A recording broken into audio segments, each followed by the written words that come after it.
जब से ऑपरेशन सिंदूर हुआ है तब से पाकिस्तान में को समझ में नहीं आ रहा है कि वो करे क्या।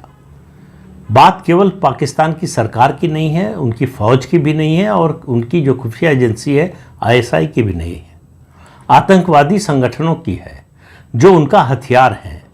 जैश ए मोहम्मद का मसूद अजहर, उसकी जो हालत है वो उसने कभी कल्पना नहीं की होगी अपने जीवन में कि यह हाल हो जाएगा।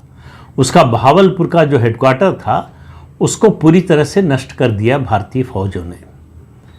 नष्ट ऐसा किया कि उसके परिवार के 10 लोग मारे गए, उसकी बहन मारी गई, उसके बहनोई मारे गए और उसके परिवार के दूसरे लोग मारे गए। और उसी के संगठन के एक व्यक्ति ने एक सार्वजनिक कार्यक्रम में ये कहा, ये दावा किया कि मसूद अजहर के परिवार के लोगों के चीथड़े उड़ गए, टुकड़े भी बीनने लायक नहीं थे।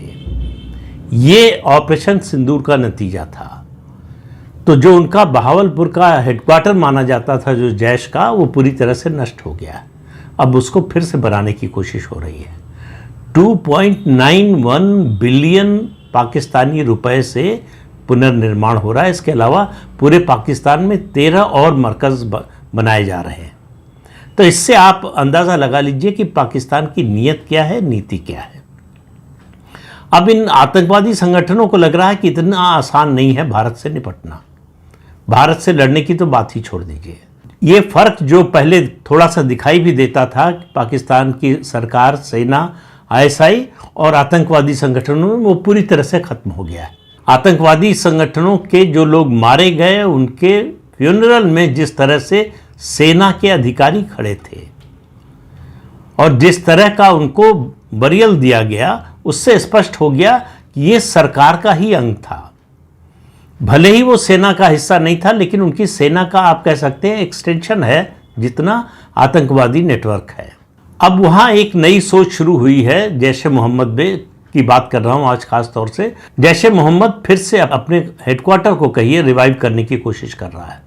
तो इस कोशिश में एक नया रास्ता अपनाया है जो अभी तक पाकिस्तान के आतंकवादी संगठनों ने नहीं अपनाया था। इससे पहले आप याद होगा चेचन्या की ब्लैक विडोज़ का मामला, लिट्टे की ब्लैक टाइगर जो यूनिट थी, और अलकायदा की सादिया अल रिशावी, वो तो ह्यूमन बॉम्ब ही बन गई। अमान में जो बम विस्फोट हुआ था उसमें वो ह्यूमन बॉम्ब की तरह इस्तेमाल की गई।